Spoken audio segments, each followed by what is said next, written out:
وَتِلْكَ عَادٌ جَحَدُوا بِآيَاتِ رَبِّهِمْ وَعَصَوْا رُسُلَهُ وَاتَّبَعُوا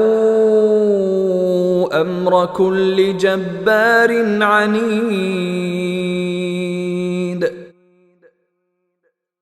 یہ تھے عاد کے لوگ جنہوں نے اپنے پروردگار کی نشانیوں کا انکار کیا اور اس کے پیغمبروں کی نافرمانی کی، اور ہر ایسے شخص کا حکم مانا جو پرلے درجے کا جابر اور حق کا پکا دشمن تھا۔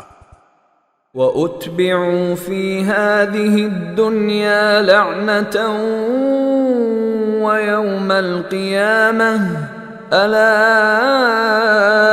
إِنَّ عَادًا كَفَرُوا رَبَّهُمْ أَلَا بُعْدًا لِعَادٍ قَوْمِ ہود۔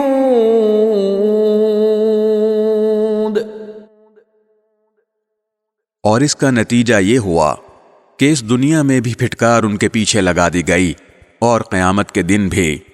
یاد رکھو کہ قوم عاد نے اپنے رب کے ساتھ کفر کا معاملہ کیا تھا۔ یاد رکھو کہ بربادی عاد ہی کی ہوئی جو ہود کی قوم تھی۔